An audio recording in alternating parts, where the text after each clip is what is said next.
नमस्कार विद्यार्थियों, देखिए अपन ने जो पहला जो टॉपिक पढ़ा था वो चंबल नदी पढ़ रहे थे अपन। और चंबल नदी में मैंने आपको सब कुछ बता दिया कि उसकी सहायक नदियाँ कौन सी है, कौन से 6 जिलों में से प्रवाहित होती है, कौन से बांध बने हुए हैं, कहाँ से निकलती है और राजस्थान में कहाँ प्रवेश करती है। इसी के साथ चंबल नदी का एक फैक्ट रह गया था अपने, तो आप ध्यान रखिएगा। चंबल नदी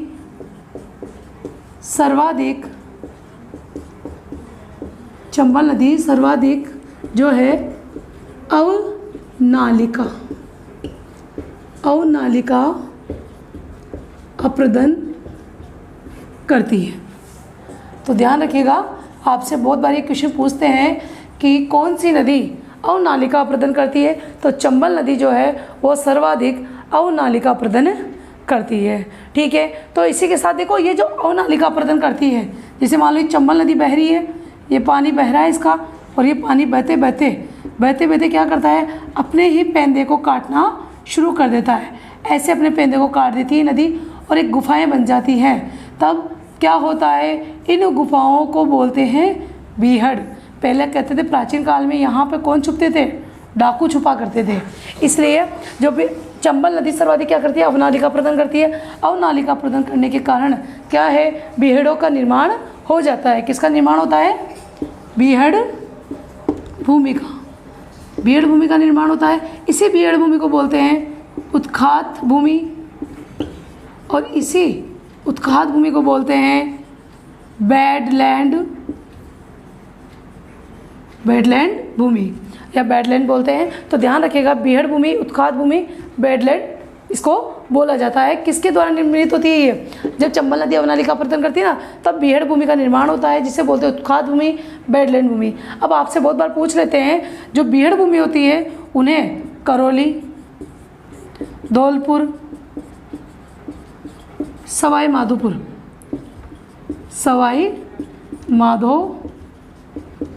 में, देखिए करौली सवाई माधोपुर में बीहड़ भूमि को किस नाम से जाना जाता है, तो ध्यान रखना, इस नाम से जाना जाता है डांग क्षेत्र के नाम से।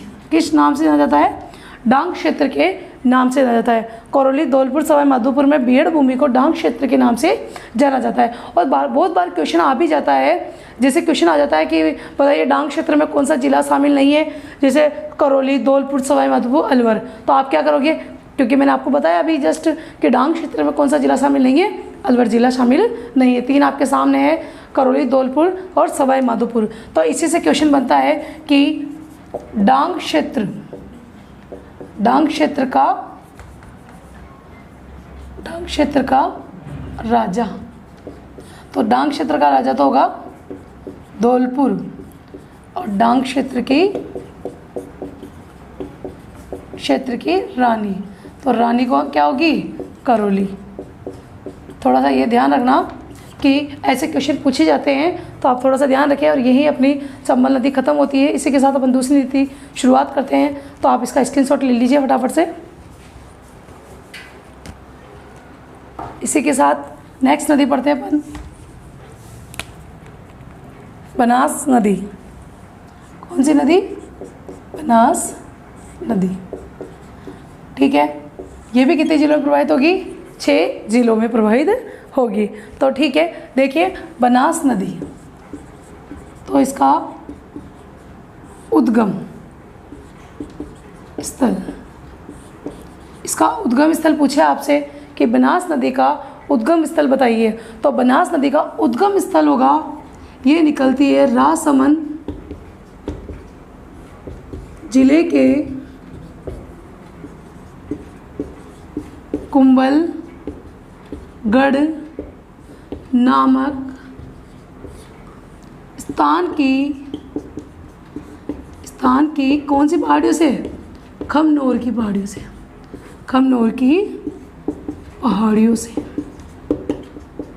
ठीक है भाई, यहाँ तक आपको पता चला कि कहाँ से निकलती है, यह कुंभलगढ़ नामक स्थान की खमनोर की पहाड़ियों से निकलती है बनास नदी।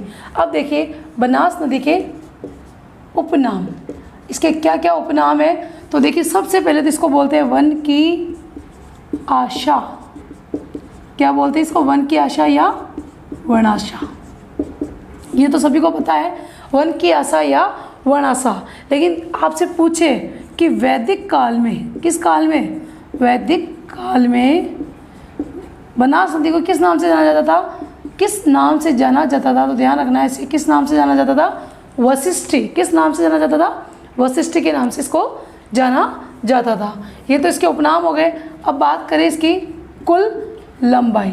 इसकी कुल लंबाई कितनी है, तो इसकी कुल लंबाई है 480 किलोमीटर। कुल लंबाई कितनी है इसकी, 480 किलोमीटर। तो थोड़ा सा ध्यान रखिएगा, इसकी जो लंबाई है, कुल लंबाई है 480 किलोमीटर। लेकिन बहुत बार क्वेश्चन पूछ लें, वाटर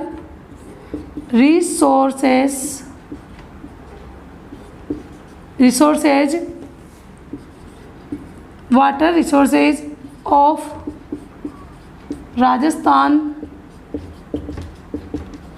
रिपोर्ट 2014 के अनुसार। क्वेश्चन सीधा ऐसे भी बहुत बार ऐसे क्वेश्चन में पूछे जाते हैं कि water resources of Rajasthan report 2014 के अनुसार बनास नदी की लंबाई बताइए। तो बनास की लंबाई कितनी होगी, बनास की लंबाई थोड़ा ध्यान रखना, इसकी लंबाई होगी 512 किलोमीटर। कितनी है, 512 किलोमीटर। तो यहाँ तक आपको समझ में आया। सबसे पहले ध्यान रखिए, एक बार रिपीट करते हैं। बनास नदी का उद्गम है राजसमंद जिले के कुंभलगढ़ नामक स्थान की खमनोर की पहाड़ी से निकलती है। उपनाम है वन की आशा, वर्णाशा आप जानते हो। लेकिन वैदिक काल में इसे किस नाम से जाना जाता है, वशिष्ठी के नाम से इसको जाना जाता है। कुल लंबाई 480 किलोमीटर है। लेकिन water resources of Rajasthan report 2014 के अनुसार बनास नदी की लंबाई कितनी है, 512 है। तो ठीक है, यहाँ तक आपको समझ में आया। फटाफट से स्क्रीनशॉट लीजिए इसका।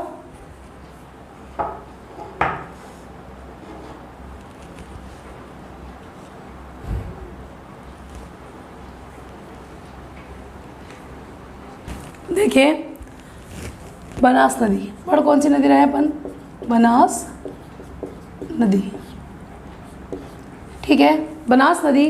तो आपसे पूछे, सबसे पहले ध्यान रखिएगा, पूर्णतः बहाव की दृष्टि से,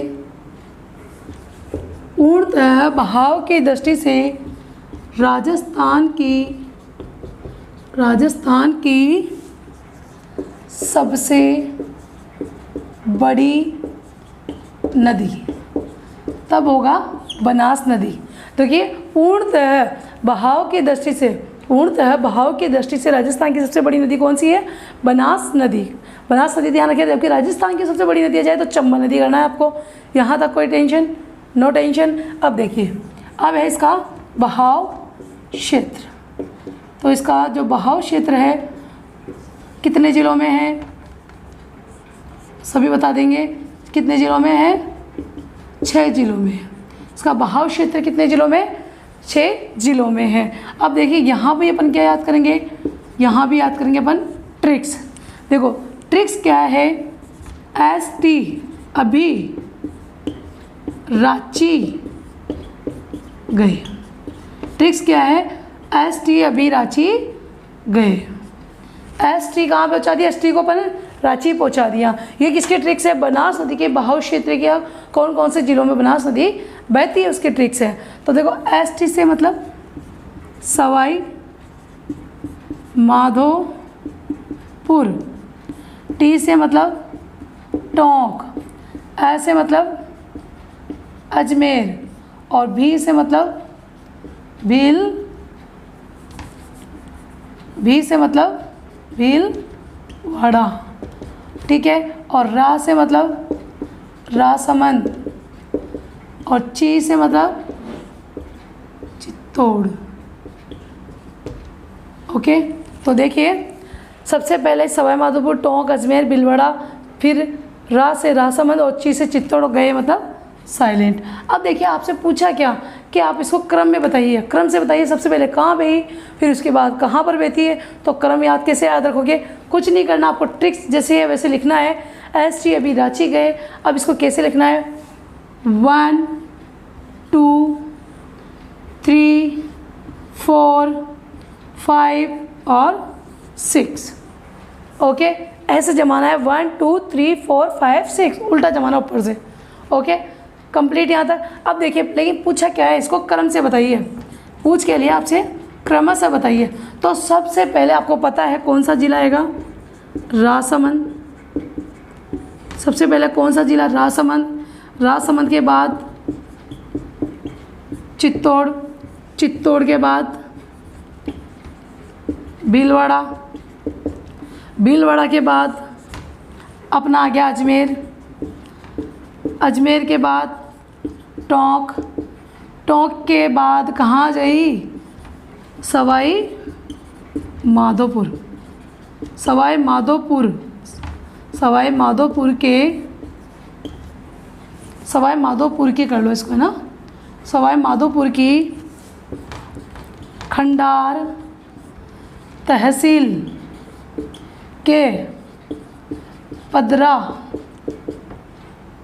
पदरा गांव के रामेश्वरम, रामेश्वरम, रामेश्वरम धाम नामक स्थान पर किसमें मिल जाती है ये, ध्यान रखना, बनास नदी की बात कर रहे हैं, तो खंडार तहसील के पदरा गांव के रामेश्वरम धाम नामक स्थान पर किसमें मिल जाती है, चंबल में मिल जाती है।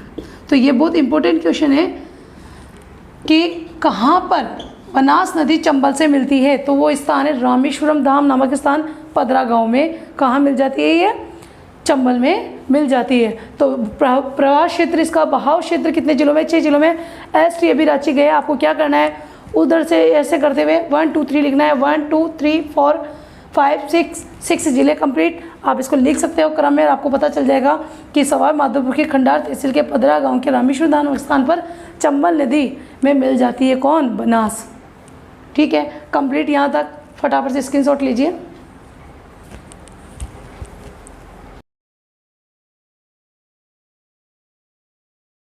मैनाल नदियाँ जो है इसमें दाईं ओर से मिलती है, बाकी सारी किधर से मिलेगी, बाईं ओर से। तो बाकी सारी बाईं ओर से मिलती है। ठीक है, अब वो कौन कौन सी है जो बाईं ओर से मिलती है, तो ध्यान रखना, डाई, खारी, डील, मानसी, कोठारी, सोहोदरा।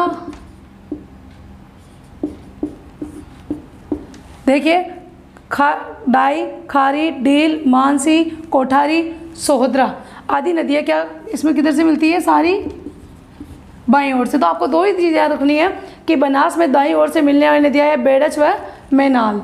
तो बनास में दाईं ओर से मिलने वाली नदियाँ कौन कौन सी है, बेड़च और मैनाल है। बाकी सारी जितनी भी नदियाँ हैं बनास की सहायक नदियाँ, वो सारी किधर से मिलती है, बाईं ओर से मिलती है। ठीक है, यहाँ तक समझ में आया कि बाईं और दाईं ओर से। लेकिन आप दो याद रख लेना बस कि दाईं ओर से कौन सी नदियाँ मिलती है, बेड़च और मैनाल नदियाँ मिलती है। अब इसके बाद देखिए, अब है जैसे सर्वाधिक बांध किस नदी पर है, तो मैं आपसे पूछूं कि सर्वाधिक बांध किस नदी पर है, तो आपका आंसर आएगा चंबल। वैसे ही आपसे पूछे कि सर्वाधिक त्रिवेणी संगम, त्रिवेणी संगम किस नदी पर है, किस नदी पर बने हैं, तो आपका आंसर क्या आएगा। देखिए, सर्वाधिक त्रिवेणी संगम किस नदी पर बने हैं, बनास नदी पर। ठीक है, तो देखो सबसे पहले ध्यान रखना है MBB, फिर CHBS। ठीक है, फिर है बन्ना डाई खा। ठीक है, बन्ना डाई खा। अब देखो 3 त्रिवेणी संगम है, और ये क्या है अपनी ट्रिक्स, ये भी क्या है अपनी ट्रिक्स, और ये भी क्या है अपनी ट्रिक्स। तीनों आप याद कर लीजिए, MBB, CHBS, बन्ना डाई खा। तो 3 त्रिवेणी संगम है बनास नदी पर। तो सबसे पहले जो M है उससे बनता है मैनाल, B से बनास और B से बेड़च। तो ये जो त्रिवेणी संगम है ये कहाँ है,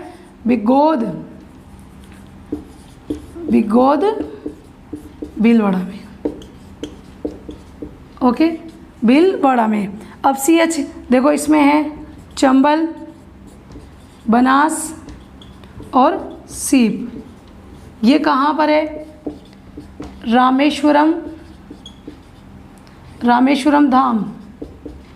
कहाँ पर? सवाई माधोपुर में। ठीक है, ये सवाई माधोपुर में है। अब बन्ना डाई खा, तो बनास, डाई और खारी, ये कहाँ पर है?